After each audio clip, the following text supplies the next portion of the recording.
What's that? Another My Hero Academia Season 5 review? You bet your sweet bibbity it is. Yes, as is the case every Saturday, I'll be going over today's newest episode of My Hero. To give you all a quick recap of where we last left off, Match 3 has just begun, but we didn't get all that far into it. We had a lot of exposition on Todoroki's past with his father, and Ida reflecting on his brother's condition and taking the mantle of Injenium. But once we got past all of that, it was mostly just learning about Class B's quirks, and Class A actually being put into a bit of a bind by the end of the episode. Madman manages to trap Ida in the softened ground, making the assumption that he's rendered him useless because of Recipro's time limit. However, that was the old Ida, and the new Ida has a new and improved Recipro that can apparently last up to 10 minutes now. Now with that out of the way, we can hop into this week's events.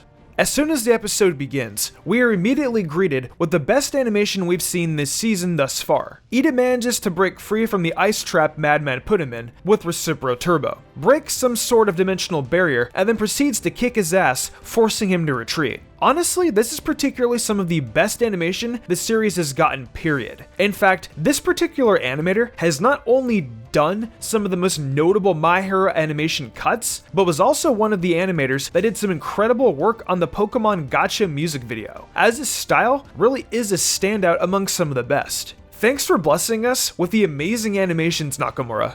Anyhow, back to the episode. As Mudman swims away underground, the surface he once softened has re-solidified, ensuring his escape from Ida. Back from the spectator's perspective, his two best friends are thoroughly impressed by his new moves. Deku even believes that Ida is faster than Gran Torino at this point. Mineta then comments on how Ida needed to work hard to get his individuality back since Deku copied his shoot style from him. Deku pretty much ignores that comment and proceeds to take note that he needs Ida to teach him kicks again. Mina breaks up a conversation and points the group's attention back to the battle at hand, as Odro continues his fight with Kaibara. Odro can't catch a break, as everyone needs to comment on how plain and ordinary he is. At least Sero manages to give him some credit and points out that he's got something new up his sleeve too. Odro is majorly on the defensive and begins to start feeling pain in his chest from Kaibara's relentless attacks. He does seem to have some sort of metal finger casings, one making those spiral jabs really take a chunk out of whomever he's up against.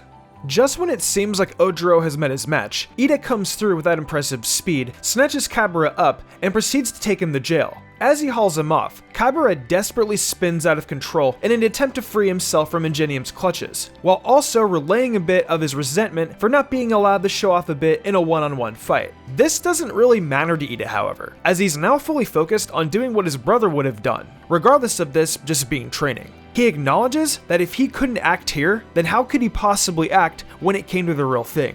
Kaibara calls him a stick in the mud, but this isn't anything Class A's rep hasn't heard before. The focus of this battle finally shifts back to Todoroki and Tetsu's fight, with Todoroki just getting straight up walloped. In his metal state, Tetsu can just punch right through Todoroki's ice without feeling any of those freezing temperatures. With that being the case, Todoroki decides to fight with his flames instead. His flames drive off Pony, with Shoji right behind her, leaving just the two of them. Todoroki's fire attack seems to be in vain, however, as all this did was make Tetsu turn red hot. In order to train for these harsh circumstances, he sat inside of an oven in order to withstand high temperatures. That's just absolutely crazy, but pretty badass, I have to admit. This is pretty bad news for young Shoto, as his quirk has always called them from fighting at a distance. So when it's time for an up-close brawl, especially against an opponent like this, he's met his match. As Tetsu continues his brutal assault, it reminds him of the abusive training his dad put him through as a child, trying to maximize his firepower. It also brings back the memories of Midoriya, telling him that it's his powers and not his father's. All of this triggers Todoroki to let out the largest and hottest flames he's let out yet. It's so hot that not only does Tetsu have to back off, but it ends up melting all of his previously made ice, as well as destroying multiple cameras on the battlefield. As Tetsu stands in awe of Todoroki, he realizes that being around that kind of heat is hard on the body, and expresses doubts he can keep it up for long. So he begins to inch closer to him to begin another assault. Todoroki tries to get him in the face with a fistful of flames, but he catches it and begins to go plus ultra. We get a bit of a breather from all that fire reaction to watch Shoji's pursuit of Pony. I will say, because she can control how 4 of her horns move when shot off, it's pretty damn clever that she uses them as a way to fly around real fast. As Shoji catches up to her, she mocks him by saying she doesn't like octopuses, and avoids looking at them when she's at the aquarium. Shoji says he's used to people being scared of him, and faces her Thunderhorn assault head-on with his mini-armed Octoblow. As he gains the upper hand, she tries to sneak a controllable horn at him, but using a spare eyeball and arm, he notices it flying towards him and catches it. Shoji really is such an underrated and underutilized character. I mean, he's got offense, defense, and scouting.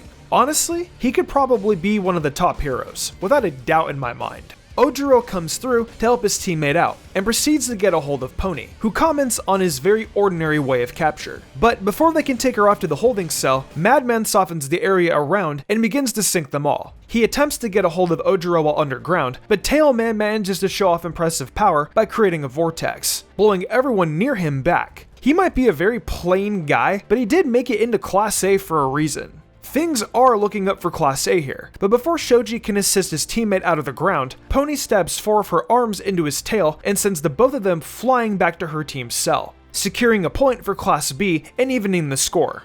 Back to Todoroki and Tetsu, they continue to have their endurance battle. Shotel once again harkens back to the words of his father to go beyond his limits. We get some beautiful animation once again as Todoroki attempts to flash fire fist, but is cut short by Mudman and, more dangerously, a falling metal pipe.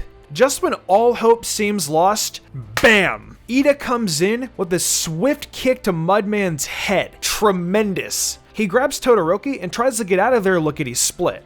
But, naturally, Class B isn't going to go down without a fight either. With their last bits of strength, Mudman and Tetsu manage to push down a giant silo which manages to hit their targets. Now, with everyone else down, the only people left are Shoji and Pony. Pony manages to grab Todoroki and both of her teammates in the attempts to stop Shoji from grabbing either one of them and snagging a point. But because she needs 2 of her horns to float, she's at a bit of an impasse. Carrying all 3 back to the jail will slow her down and end up with her getting caught, and naturally, she can't abandon a teammate.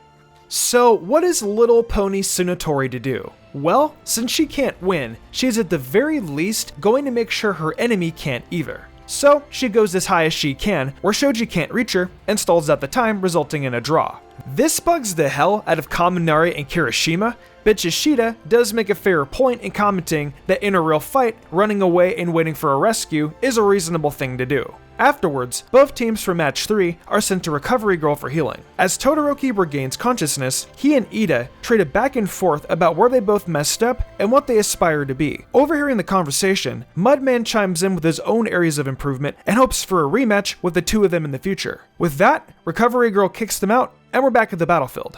Monoma naturally has to act a bit psychotic, despite it just being a draw. But the team did have some of Class A's most powerful members on it, so it definitely feels like more of a win for Class B here in all honesty. As the 4th match goes underway, we get introduced to Setsuna Tokage, the other member of Class B that made it in by recommendations. Just before the 4th match starts, Bakugo gets pumped up, really wanting Deku to see his match.